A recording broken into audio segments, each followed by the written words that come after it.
Olá pessoal, tudo bem? Mais um dia de quarentena, não é mesmo? Mais um dia aí de confinamento dentro de casa, mais um dia de seriados, mais um dia de La Casa de Papel, que aliás é uma doideira, né? Este es un momento maravilloso. E mais um dia também de estudo, né? Mais um dia de aulinha de matemática. E hoje a gente vai falar sobre as áreas das figuras planas, né? Áreas dos polígonos. Mas perfeito, o que seria uma área, né? A gente fala muito de área. Se você puxar na sua cabeça o que a sua cabeça condiciona a palavra área, provavelmente você vai encontrar sempre superfícies. Como assim superfícies? Quando a gente pensa na palavra área, normalmente a gente condiciona a tudo aquilo que a gente consegue colocar num determinado terreno, numa determinada superfície limitada por segmento. É mais ou menos isso. Por exemplo, a quantidade de metros quadrados de um terreno em Cabo Frio. A gente está condicionando quanto de terreno que existe lá em Cabo Frio numa determinada região limitada, sei lá, por muros. Então a gente está determinando o que cabe naquele chão ali. Quanto de chão que eu tenho ali. Então, área, a gente vai sempre condicionar a uma unidade de superfície. A gente mede exatamente isso. O quanto cabe numa determinada região limitada. Isso é área. Perfeito? Ok, a gente vai tratar hoje de áreas de polígonos, né? Porque toda região tem uma determinada área. Por exemplo, o meu mousepad aqui... Propaganda, não. O meu mousepad aqui, ele tem um determinado formato. Esse formato preto ocupa uma determinada área. Porém, é uma figura que não é padronizada, é uma figura meio aleatória. Esse tipo de figura a gente não vai lidar, por exemplo, numa prova de vestibular. Tem como calcular? Lógico que tem, porém é uma parada mais complexa. A gente vai focar nas áreas dos polígonos que a gente já vem vendo. E aí eu separei essa aula em dois momentos. A gente vai falar primeiro das áreas dos quadriláteros e depois da área dos triângulos. E a aula de hoje vai ser mais ou menos para você relembrar aquilo que você já viu, né? Porque eu acredito que as formulazinhas de área não seja problema para muita gente. O real problema vem na hora de resolver as questões. E, aliás, o maior foco da minha aula de hoje, pelo menos o que eu pretendo, vai ser dar um foco em resolver alguns exercícios e como que você deve pensar em exercícios parecidos com ele, ok? Então vamos nessa. A gente vai começar primeiro vendo os quadriláteros, né? Como eu falei. Eu vou começar com aquele quadrilátero que eu acho que é o mais conhecido de todos, que é o quadrado. Você já sabe as características de um quadrado, então dá uma sacada aí na figura. Você tem um quadrado de lado L. Mas se a gente está tratando da área de um quadrado, a gente está querendo descobrir como medir essa quantidade de coisinha azul que apareceu aí dentro desse meu quadrado. E para descobrir essa quantidade, a gente vai fazer lado vezes lado, ou seja, lado ao quadrado. Quer ver? Faz um exercício mental aí para você ver como é que a área do quadrado funciona. Imagina lá na sua época de escolinha, quando você fazia várias filinhas de turmas para subir para a aula. Vamos dizer que você tivesse aí 10 turminhas aí do jardim de infância e cada turminha dessa tivesse 10 alunos e vocês estão formados lá no pátio para subir para cada um para as suas salas. Então imagina essa formação. Você tem aí 10 filinhas, cada fila com 10 alunos. Então você tem 10 por 10. Quantos alunos tem no total? Você vai perceber que a quantidade de alunos aí vai ser 10 filas vezes 10 alunos. Ou seja, 100 alunos ali naquele meio de alunos ali. Sacaram? O próximo quadrilátero que a gente vai tratar é o paralelogramo. Ah, não, mas o quadrado é um paralelogramo. Sim, o quadrado é um paralelogramo. Então você vai ver que a ideia da área de um paralelogramo vai ser bem parecida com a ideia da área do quadrado. Esse paralelogramo, ele tem um dos lados medindo B e o outro paralelo a ele também. E esse lado oblíquo aqui, ele também vai ter uma determinada medida. Porém, a gente não vai se basear nele. Você lembra lá no quadrado que a gente multiplicava o lado vezes o lado? Por que a gente fazia isso? Porque a gente tinha a base do quadrado e o outro lado era a altura desse quadrado. No paralelogramo, a ideia vai ser a mesma, tá? Então a gente vai pegar a base e a gente vai depender dessa altura do meu paralelogramo. E lembra, a altura sempre forma 90 graus com a base. Então cuidado para você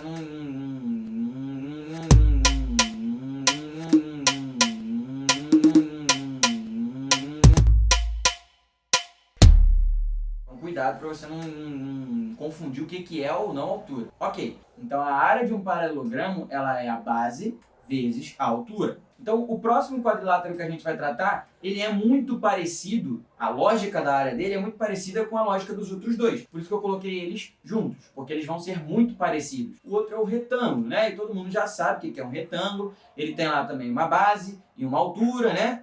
E essa área desse retângulo também vai ser base vezes altura.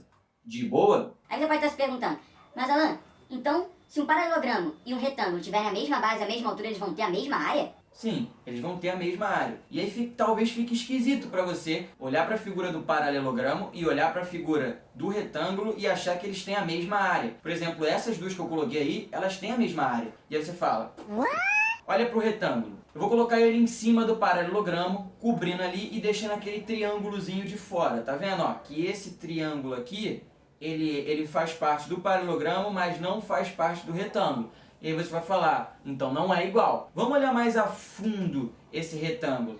Percebe que quando ele fica transparente, você consegue ver que o retângulo preenche um espaço que o meu paralelogramo não. Só que esse espaço aqui, ó, é exatamente o mesmo triângulo que o paralelogramo ocupa desse lado e o retângulo não. Se você tirar esse triângulo daqui e colocar aqui nesse buraco, vai ficar exatamente o retângulo, consegue ver? Então sim, o paralelogramo e o retângulo de mesma base e mesma altura têm a mesma área.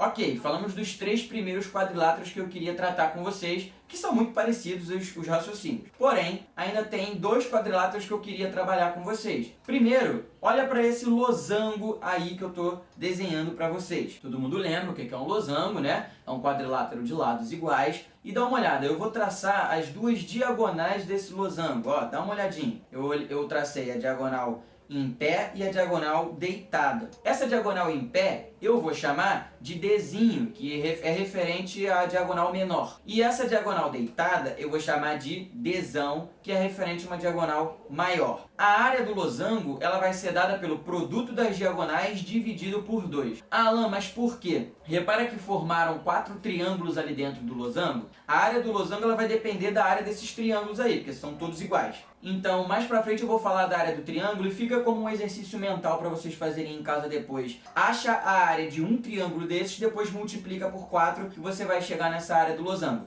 E agora a gente vai pro trapézio. Se vocês não lembram o que é um trapézio ele é um quadrilátero que tem 2 lados paralelos e 2 lados oblíquos ali, certo? Que a gente chama de lados oblíquos, 2 lados que não são paralelos. A área do trapézio, ela vai depender da altura desse trapézio, novamente fazendo 90 graus ali com a base, e ele vai depender das 2 bases desse trapézio. Concordam? Que é a base maior e a base menor. A área do trapézio ela é dada pela base maior mais a base menor vezes a altura dividido por 2. E aí você vai falar, meu Deus, como é possível? Por que a área do trapézio é esse bagulho todo aí? Eu não entendo por quê. Talvez você nunca tenha visto. Não é um raciocínio tão absurdo de difícil. Quer ver por quê? Dá uma olhadinha no mesmo trapézio, tá? Só que o que eu vou fazer aí com esse trapézio? Eu vou virar ele de cabeça para baixo e vou encaixar com ele mesmo. Tá vendo o que eu fiz? Ó, eu virei ele de cabeça para baixo e encaixei um do lado do outro. Todo mundo consegue ver que essa figura toda aí formada, ó, esquece essa linha aqui do meio, esquece.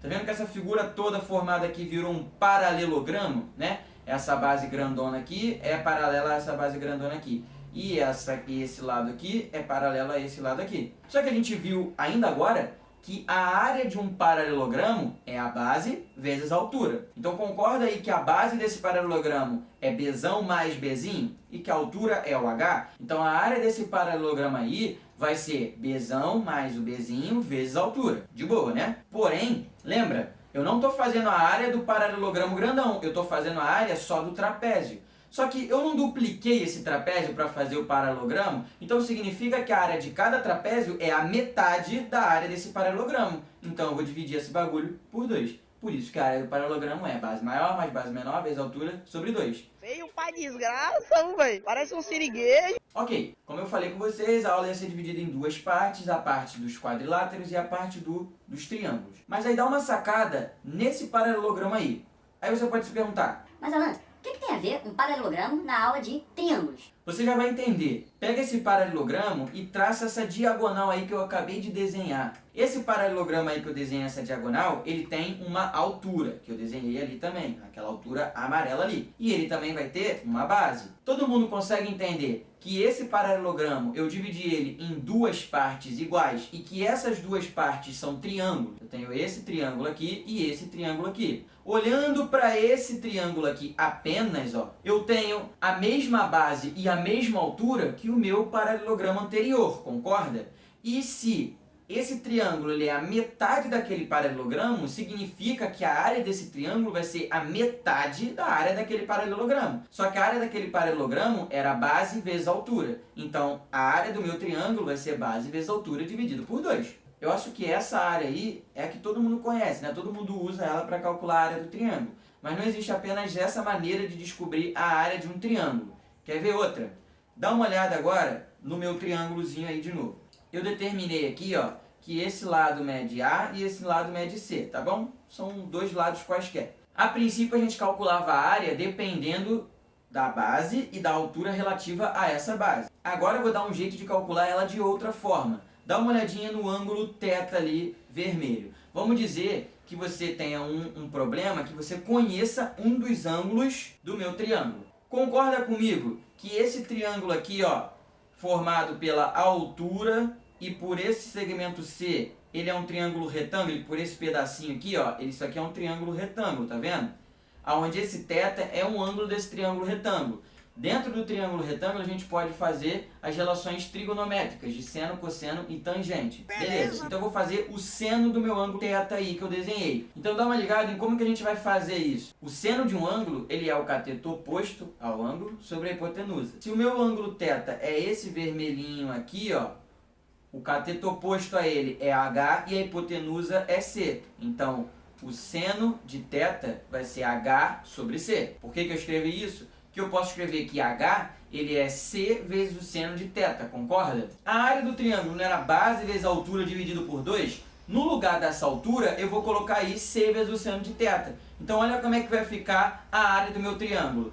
B vezes C vezes o seno de θ dividido por 2. Tá, mas para que essa fórmula é útil? Ela é útil para caso você não conheça, né? Se você pega um triângulo qualquer e você não conhece a altura, mas conhece dois lados desse triângulo e o ângulo formado entre eles, você consegue descobrir a área do triângulo. Ok, essa é a segunda maneira da gente descobrir a área de um triângulo. Talvez essa nem muita gente conheça. A terceira, eu acho que menos ainda as pessoas conhecem. Porém, ela também realmente não aparece com tanta frequência. Essa do seno, do B vezes C vezes o seno de θ, tudo isso dividido por 2, essa é bem útil, tá? Essa aparece em alguns momentos. A outra que eu vou falar agora não aparece tanto, mas é bom saber, né? Pra gente ter mais um artifício, mais uma ferramenta para resolver problemas. Uma outra forma de calcular a área de um triângulo é essa aí que está aparecendo para vocês. E aí você fala, meu Jesus, o que é isso? Bom, ela é de fato, ela é bem feinha, né? Ela é bem esquisita e ela é bem grandona. Mas só para você saber o que cada letra aí significa, esse P, ele é a metade da soma dos lados, beleza? Ele é chamado de semiperímetro, tá? Justamente porque o perímetro não é a soma de todos os lados,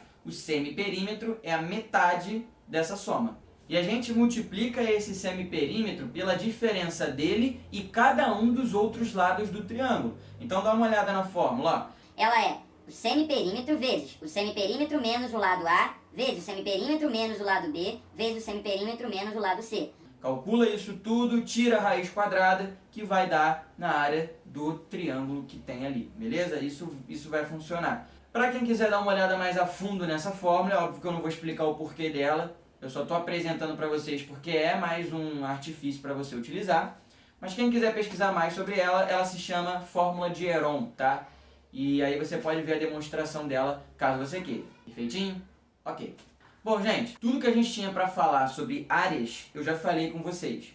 Tá? A gente já falou das áreas dos quadriláteros e das áreas dos triângulos. Beleza, então, essas áreas aí, elas vão servir para quaisquer triângulos, tá? Só que agora, a gente vai dar uma olhada com mais calma em um caso específico, que é o caso do triângulo equilátero, tá bom? Porque é um triângulo muito importante, como eu já venho falando para vocês. Então a gente tem que dar um foco nele também, inclusive no cálculo de sua área. Dá uma sacada na altura do triângulo equilátero. Isso aqui eu já tinha falado com vocês nas aulas anteriores. E eu não sei se vocês lembram, mas essa altura, ela era L raiz de 3 sobre 2. Se essa altura é L raiz de 3 sobre 2 e a área de um triângulo ela é calculada por base vezes altura dividido por 2, eu vou fazer essa mesma lógica para o triângulo equilátero. Olha só, a base de um triângulo equilátero é lado, a altura de um triângulo equilátero é L raiz de 3 sobre 2, né? Lado vezes a raiz de 3 sobre 2. Então, a área vai ser L vezes L raiz de 3 sobre 2, tudo isso sobre 2. Depois que você faz essa continha toda, você vai chegar que a área de um triângulo equilátero é L ao quadrado raiz de 3 sobre 4. Alan, preciso fazer esse raciocínio todo anterior? Claro que não. Então tenha em mente, e isso é muito importante, tá? Que a área do triângulo equilátero é L ao quadrado raiz de 3 sobre 4. E agora que a gente viu a área de um triângulo equilátero, eu queria fazer uma observação para vocês, que é uma parada muito importante que também cai bastante, tá? E que vai depender dessas áreas, tá? Dessa área desse triângulo equilátero. Tem muitas questões que abordam o hexágono regular, tá bom? E muitas questões pedem a área desse hexágono regular. E aí você pensa, pô, o hexágono regular, ele não tem uma fórmula para você calcular a área dele. A gente aprende a área lá dos quadriláteros, a área dos triângulos, mas não tem nenhuma fórmula para a área de um hexágono. Dá uma sacada no hexágono regular aí. O hexágono regular é aquele que tem todos os lados iguais. E aí a gente vai remeter algumas coisinhas que a gente viu na aula passada, tá? Lembra que todo polígono regular ele era inscritível e circunscritível? Então eu vou escrever aí, ó, nesse hexágono regular, a circunferência que circunscreve ele. E aí lembra que a gente desenhava todos os raios dessa circunferência que pegavam nos vértices desse hexágono, formava uma figura tipo essa aí? Então, cada triângulozinho formado aí por esse hexágono, lembra que era um triângulo equilátero, porque aquele ângulo central ali vai ser 360 dividido por 6, que é 60.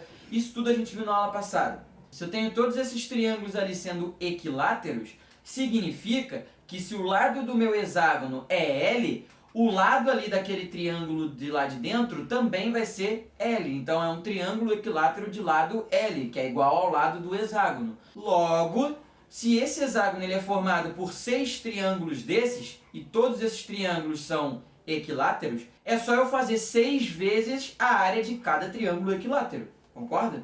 Perfeito. Só que se a área de cada triângulo equilátero é L ao quadrado raiz de 3 sobre 4, então a área do meu hexágono vai ser 6 vezes L ao quadrado raiz de 3 sobre 4. Cara, o seu problema já está resolvido aí. Se você consegue ter esse raciocínio na hora da sua prova, maravilha. É só você fazer a área do triângulo equilátero e multiplicar ela por 6, tá bom? Só que eu vou generalizar pra gente chegar numa formulazinha já pronta, tá? Se você quiser decorar essa formulazinha já pronta, você pode fazer isso também, ao invés de ter o raciocínio de 6 vezes a área do triângulo equilátero. Aí vai do seu critério, tá bom? Eu vou simplificar esse 6 com esse 4 e vai ficar 3L ao quadrado raiz de 3 sobre 2. Perfeito? Ok. Então a gente já falou de tudo que a gente tinha para falar sobre as áreas dos polígonos que eu queria tratar com vocês. Esses são os mais importantes. Então agora no próximo vídeo a gente vai tratar dos exercícios relacionados às áreas desses polígonos. Beleza? Então clica aqui e assiste lá a resolução dos exercícios, que é a parte que eu acho que é a mais importante dessa aula. Vai lá.